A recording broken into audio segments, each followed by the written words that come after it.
Sergeant Scott Archer from Lancashire Constabulary, currently based at Preston, and I work as part of the Operation Nemesis team, which is tackling gun and gang related violence across the division that I work in. Operation Nemesis has several strands to it. First of all, there's the police enforcement side, where we execute drugs warrants, we act on intelligence, and we target individuals. And the other side to it is we have a civil enforcement team, which I'm heavily involved in, where we look at using current legislation and civil orders to control some of the most difficult individuals within the division.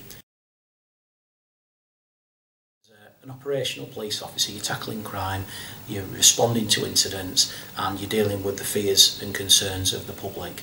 The vast majority of people who frontline cops deal with are at crisis point, and they require an emergency response. It's a really demanding job, and the budgets are being cut, so we've not got the flexibility and the resources that we would have previously.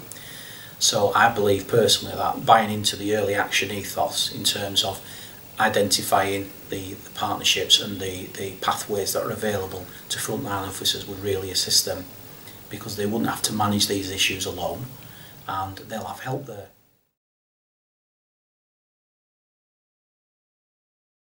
I would say, first of all, don't be afraid to ask.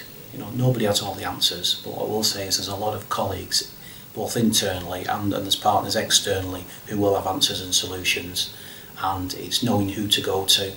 And if you've got an early action team set up in the or a partnership office in the station, then that's always a good first port of call.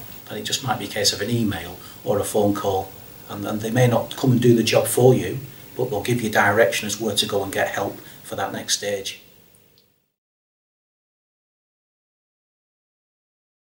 I'll just refer to one recently that we dealt with.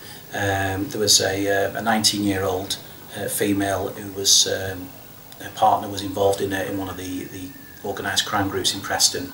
He was a repeat domestic violence offender. He'd assaulted her on numerous occasions, and they had a young 3-year-old child together.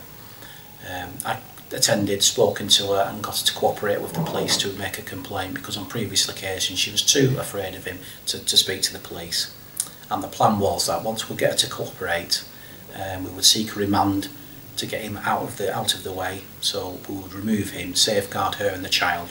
But then what we decided to do was to put some good processes in place to try and help her and prevent the reoccurrence of this when he finally came out of prison. We assisted her with housing.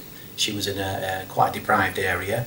Her family weren't from that area, so we needed to get her back towards her family, and so we got her a managed move with the local housing provider, and she was back in an area where her family could support her. That was the first step we took. From that, it really brought her on, where she got to the point where she was applying for jobs. We then also looked to make sure around her benefits, because she was totally dependent on this partner. He controlled her financially, so we made sure that, again, through the benefits agency and working family tax credit, and we basically ensured that she was entitled to everything that she should be.